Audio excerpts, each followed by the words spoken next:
আফগানিস্তানের সফরে যখন গেলাম, সে আফগানিস্তানের সফরে আমাদেরকে একটা এতিমখানায় নিয়ে যাওয়া হলো। তারা সাধারণ কোনো এতিম না, যার আব্বা বিছনায় পড়ে মারা গেছেন, এমন না, বরং এই 720 জন বাচ্চার প্রত্যেকের আব্বা জিহাদের ময়দানে শাহাদত বরণ করছেন। আজ নিজের কাছে আফসোস লাগে যে নিজের জীবনটা কিভাবে কাটাচ্ছি। সেখানে ছোট্ট একটা বাচ্চাকে আমাদের সামনে আনা হলো। এই বাচ্চার মা বাবা দুজনে শাহাদত বরণ করছেন। এই বাচ্চাটা আমাদের সামনে কোরআন কারিমে তেলাওয়াত করলো।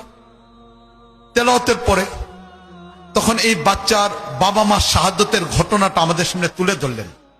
যিনি সে এতিমখানার পরিচালক, তিনি আমাদের সামনে তুলে ধরলেন।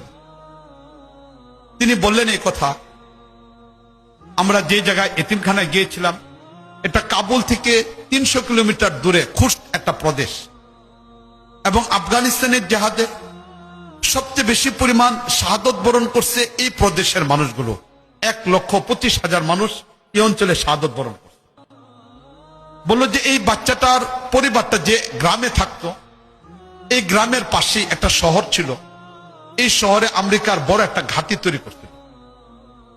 এই ঘাঁটিটা তৈরির পরে এবার আমেরিকার সৈন্যরা পুরো এলাকার ভিতরে ছড়িয়ে পড়ত। রাতের শেষে কোনো পরিবারের কান্না আসতো যে পরিবারের কোনো মেয়েকে তুলে নিয়ে ধর্ষণ করা হয়েছে, মারি ফেলছে। কোনদিন কোনো স্বামী কাঁদতো, তার স্ত্রীকে ধরে নিয়ে গেছে। কোনদিন কোনো বাচ্চা কাঁদতো, তার মাকে ধরে নিয়ে গেছে।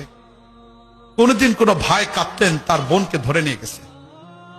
কোনদিন বাবা মার কান্না হতো যে আজকে সেই পরিবার একটা যুবককে তুলে ধরে হত্যা করা হয়েছে। এমন জুলুম নির্যাতনের ভিতরে গ্রামটা অতিবাহিত হচ্ছিল। পুরুষ শূন্য ছিল, জুলুম নির্যাতন ছিল। এই গ্রামেই বেড়ে ওঠা যুবক যুবতী দুইজন, তাদের বিয়ে হয়। তারাও শঙ্কার মাঝে ছিল তাদের জীবনকে নিয়ে। কিছুদিন পরে এই মেয়েটা গর্ভবতী হয়, এই বাচ্চাটার মা গর্ভবতী হয়। এবার তারা একদিক থেকে গ্রামে প্রচন্ড জুলুম নির্যাতন, প্রতিদিন রাত শেষে ভোরে কারো না কারো কান্নার আওয়াজ।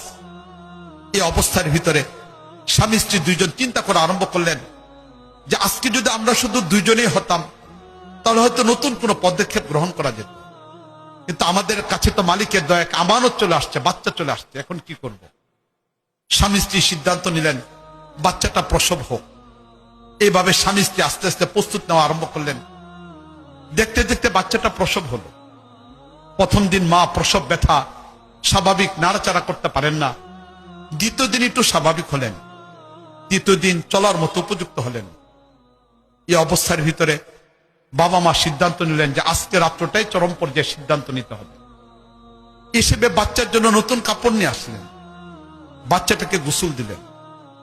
সারাটা দিন বাচ্চাটাকে বাবা মা বুকের সাথে জড়ায় রাখলেন। এলাকার মানুষও জানতেন না যে আজকে এই পরিবারটা কোথায় যাচ্ছে, কি করতে যাচ্ছে। কিন্তু তার আশ্চর্য যে বাবা মা দুইজনেই বাচ্চাটাকে কুল থেকে নামায় না, সামান্য মুহূর্তের জন্য বাচ্চাটাকে মাটিতে শুইতে দেয় না, বিছনাতে শুতে দেয় না, বাচ্চাটাকে বুকের সাথে জড়ায় রাখছে। দেখতে দেখতে রাত 9টা, 9:30 বেজে গেছে। এবার এই বাচ্চাটাকে ভালো করে সাজিয়ে বাড়ির পাশের একটা মহিলাকে খবর দিয়ে এনে বাচ্চাটাকে তুলে দিলেন। বাবা মার চোখ দিয়ে পানি পড়তেছিল। দুজনেই সেই বাচ্চাটাকে তুলে দিয়ে কাঁদতেছেন আর বলতেছেন যে আমরা একটা মিশনে যাচ্ছি, যে উদ্দেশ্যে মালিক আল্লাহ রাব্বুল আলামিন আমাদেরকে সৃষ্টি করছিলেন, ওমা খালাকতুল জিন্না ওয়াল ইনসা ইল্লা লিয়াবুদুন। যে উদ্দেশ্যে মালিক হাদিসে কুদসি নবীর মাধ্যমে জানাই দিচ্ছেন ওয়া আনতুম খুলিকতুম লিল আখিরা। আমাদের আফগানিস্তান আজকে মালিকের ইবাদতের পরিবেশ থেকে ভিন্ন পর্যায়ে, সে ইবাদতের পরিবেশ তৈরি করার জন্য যাচ্ছি। এই বাচ্চাটা তোমার কাছে রেখে যাচ্ছি, যদি ফিরে আসি বাচ্চাটাকে কোলে নিব, আর যদি ফিরে না আসি তাহলে এই বাচ্চাটাকে বলে দিবে যে তার বাবা মা জান্নাতে তার জন্য অপেক্ষা করছে। বাচ্চাটাকে বলে দিবে এই কথা, বলে হওয়ার পরে বলে দিবে যে তার বাবা মা জান্নাতে তার জন্য অপেক্ষা করছে। বাচ্চাটাকে তুলে দিয়ে মা বাবা চলে আসেন নিজের ঘরে।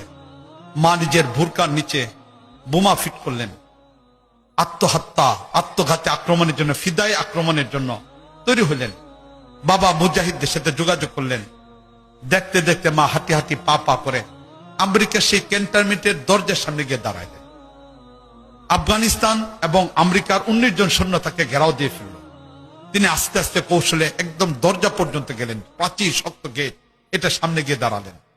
এই অবস্থায় নিজের গায়ের বোমাটাকে ফিক করলেন, নিজেও শাহাদত বরণ করলেন। 19 জন সৈন্যকে হত্যা হলো। এরপরে গেটটাও ভেঙে গেল। এবার যখন গেটটা ভেঙে গেল, বাবা পূর্ব থেকে প্রস্তুতি নেয়া, গাড়ি নেয়া, ভিতরে ঢুকা আমেরিকার 250 সৈন্য ছিল, তাদেরকে হত্যা করে নিজেরাও শাহাদত বরণ। মুআজ্জাজ হাদিরিন, হয়তো একটা গল্প ছিল, বলা কথাটা অনেক সহজ, কিন্তু আজকে একটু চিন্তা করে দেখি, সেই মার অবস্থাটা, সেই বাবার অবস্থাটা চিন্তা করে দেখি।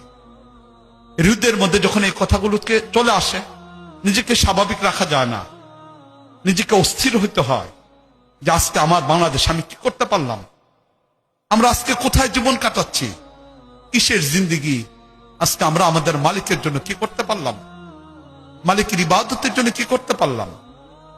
সাহাবায়ে কেরাম তো সাহাবায়ে কেরাম, তাদের ত্যাগের তো আর নমুনা হবে না, কিন্তু এই প্রজন্মের মানুষগুলো মালিকের ইবাদতের জন্য এইভাবে জীবন দিতে পারে। আমি যদি সেদিন সেই ছোট্ট বাচ্চাটার সামনে গিয়ে না দাঁড়াতাম, হয়তো আমার জীবনের অভিজ্ঞতাও কখন অর্জন হতো না। কিন্তু মুআজ্জাজ হাদিরিন, এখন ভাবতে হয়, সেই মা বাবাও যদি কিয়ামতের ময়দানে আমাদের সামনে দাঁড়ায়, আমরা কি জবাব দিব?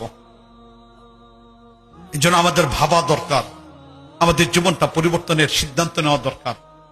মালিক আল্লাহ রাব্বুল আলামিন আমাদের সবাইকে তৌফিক দান করুন। মালিক আমাদেরকে সৃষ্টি করছেন, সেই লক্ষ্যটা যেন আমরা আগে বাড়াই নিতে পারি, বাস্তবায়ন করতে পারি। আল্লাহ আমাদের সবাইকে তৌফিক দান করুন। পরিশেষে আবুল হাসান আলভী নদভীর একটা কবিতায় শুধু বলতে চাই, खुदा तुझे किसी तूफा से आसा ना कर दे, खुदा तुझे किसी तूफा से आसा ना कर दे, कि तेरे बहार की मौज में इस्तराब नहीं है। अस्सलामु अलैकुम व रहमतुल्लाहि व बरकातहू।